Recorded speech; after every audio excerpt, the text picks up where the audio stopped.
নমস্কার প্রিয় বন্ধুরা, রাধাকৃষ্ণ ভক্ত ইউটিউব চ্যানেলে আপনাদের আবারও একবার জানাই সুস্বাগতম।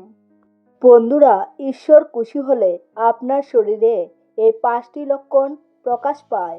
আজকের এই ভিডিওতে আপনারা জানতে পারবেন যে ভগবান যখন তার ভক্তের প্রতি সন্তুষ্ট হয় তখন কোন কোন সংকেত দেন এবং মানুষের শরীরেও মনে তখন কোন কোন সংকেত প্রকট হয়। বন্ধুরা, আজকের ভিডিওতে ভগবান সন্তুষ্ট হলে যে সংকেতগুলি দেন সেগুলি নিয়ে আলোচনা করব এবং শেষে ভগবান শ্রীকৃষ্ণের বলা কিছু বাণী আপনাদের সামনে তুলে ধরব। তাই আপনাদের কাছে একটা অনুরোধ, ভিডিওটি আপনারা শেষ পর্যন্ত দেখবেন আর ভালো লাগলে কমেন্টে অবশ্যই হর হর মহাদেব আর জয় শ্রীকৃষ্ণ লিখতে ভুলবেন না। বন্ধুরা, যদি কারোর মধ্যে এগুলোর মধ্যে একটি সংকেত প্রকাশ পায় তাহলে বুঝে নেবেন যে ভগবান তার ভক্তকে ইতিমধ্যে ভালোবেসে ফেলেছেন। এমনটা দেখা গিয়েছে যে যখন কোনো মানুষ ভগবানের প্রিয় ব্যক্তি হয়ে যায় তখন তার মধ্যে এই সংকেতগুলি প্রকাশ পায় এবং এই সংকেতগুলি অত্যন্ত গুরুত্বপূর্ণ কিছু সংকেত, যেগুলো হয়তো আমাদের মধ্যে অনেক সময় প্রকাশ পায় কিন্তু আমরা সেগুলো বুঝে উঠতে পারি না। তাই সংকেতগুলো কি সেগুলো অবশ্যই আমাদের জানা প্রয়োজন, কারণ এই সংকেতগুলো দ্বারা ঈশ্বর আমাদের অনেক কিছু বুঝিয়ে দেয়। এরকমও দেখা যায় যে অনেক মানুষ হয়তো ভগবানের কাছে কোনো একটা কিছু নিয়ে খুব প্রার্থনা করছে এবং ভগবান সেটা কোনো একটা সংকেতের মাধ্যমে বুঝিয়ে দিলেন, কিন্তু সে সেই সংকেতটা কিছুতেই বুঝতে পারলো না। তাই ভিডিওটি অবশ্যই মন দিয়ে শুনুন। সর্বপ্রথম সংকেতটি হলো, যে ব্যক্তি সঠিকভাবে দিনকে বুঝে যায় ভগবান তাকে নিজের প্রিয় পাত্র বানিয়ে নেন। এই দুনিয়ায় ভগবান তো সবাইকে দান করেন, কিন্তু যে দিনকে বুঝতে পারে, অর্থাৎ কি করে দিনের বেলায় সঠিক সময়ে সঠিক কাজে লাগায়, সেই ব্যক্তি ভগবানের খুব প্রিয় হয়ে থাকে। ভগবান যখন কারুর উপরে সন্তুষ্ট এবং খুশি হয়ে থাকে তখন তার চেহারা আস্তে আস্তে উজ্জ্বল হতে থাকে। তার চেহারাতে একটা আশ্চর্য রশ্মি চলে আসে। অর্থাৎ ভগবান যখন কারুর উপর খুশি হয়ে যায় তখন সেই ব্যক্তি পৃথিবীর সামনে তার নিজের কথার অঙ্গভঙ্গি হাসির মাধ্যমে প্রকাশ করে। সেই ব্যক্তি প্রত্যেক সময়েই খুশি থাকে, অর্থাৎ তাকে দেখে মনে হয় যেন তার থেকে বড় সুখী ব্যক্তি বোধহয় আর কেউ নেই। মনে হয় তার এই দুনিয়াতে আর কোনো দুঃখ নেই। এই খুশি কিন্তু প্রত্যেকের ভাগ্যে জুটে না। দ্বিতীয় সংকেতটি হলো, তার হৃদয় আলোকিত হয়ে ওঠে, অর্থাৎ সে প্রত্যেক অবস্থাতেই ভগবানের প্রতিশ্রুতির উপর আস্থা স্থাপন করে থাকে। তার কাছে কিছু থাকুক বা না থাকুক, কিন্তু তার হৃদয়টা এতটাই খুশি হয়ে থাকে যে যেন তার আর কোনো কিছু পাওয়ারই নেই। বন্ধুরা, এটা সবসময় মনে রাখবেন যে ধনী মানুষ শুধুমাত্র ধন সম্পদেই ধনী হয়ে ওঠে না, মানুষ ধনী হৃদয়ের দিক থেকেও হয়ে ওঠে। ভগবান বলেছেন যে ধন সম্পদ মাটির মতো, তাই এটাকে পায়ের নিচে রেখে দেওয়া উচিত। যদি তাকে মাথাতে চড়াতে যাও তাহলে সেটি শ্মশানে পরিণত হবে। আর মনে রাখবে, শ্মশান কিন্তু কোনো জীবন্ত মানুষের হয় না। তৃতীয় সংকেতটি হলো, ভগবান যখন কারুর উপর প্রসন্ন হয়ে যান তখন সেই ব্যক্তির শরীরে এক আশ্চর্য শক্তি চলে আসে। তার হৃদয়ে ভগবান প্রদত্ত শক্তি প্রকট হয়ে ওঠে এবং কোনো প্রকার অশুভ শক্তি তাকে হারাতে পারে না। অর্থাৎ কোনো অশুভ শক্তির সাথে মোকাবিলা করার জন্য যে শুভ শক্তির প্রয়োজন তা ভগবান তার মধ্যে সৃষ্টি করে দেয়।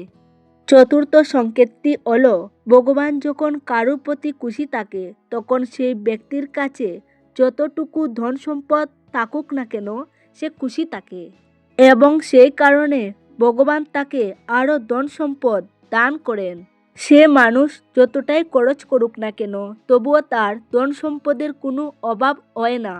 ভাগ্য মানুষকে এমনভাবে খুঁজে থাকে যেমনভাবে মৃত্যু মানুষকে খুঁজে থাকে।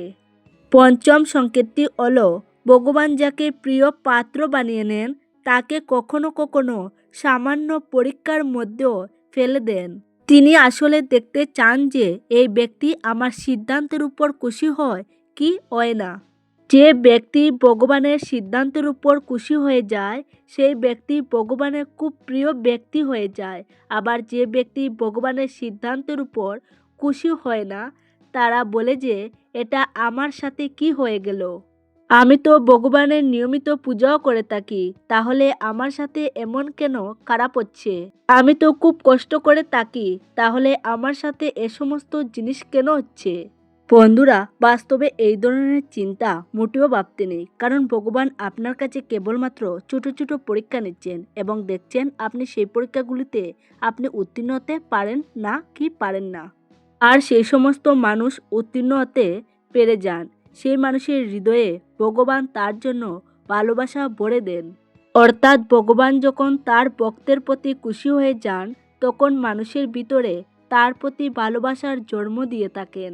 বন্ধুরা, এখন কিছু অনুপ্রেরণামূলক উক্তি শুনে নেওয়া যাক। ভগবান শ্রীকৃষ্ণ বলেন, জীবন কঠিন লাগে যখন মানুষ নিজের মধ্যে পরিবর্তন আনার বদলে পরিস্থিতি পরিবর্তনের চেষ্টা করে।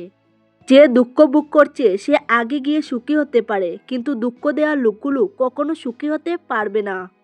কখনো কখনো আপনি কিছু ভুল না করেই খারাপ হয়ে যান, কারণ লোকেরা আপনাকে দিয়ে যা করাতে চায় আপনি তা করেন না। তাই শ্রীকৃষ্ণ বলেন, সত্য কখনো দাবি করে না যে আমি সত্য, কিন্তু মিথ্যা সবসময় দাবি করে যে শুধুমাত্র আমিই সত্য। সবসময় সন্দেহ করা ব্যক্তি কখনো শান্তি প্রাপ্ত করতে পারে না। তাই সন্দেহ করা থেকে দূরে থাকুন।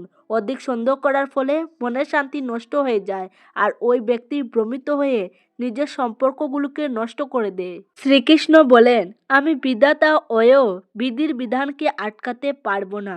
আমি চাইতাম রাধাকে আর মীরা চাইতো আমাকে, কিন্তু আমি হয়ে গেলাম রুক্মিণী।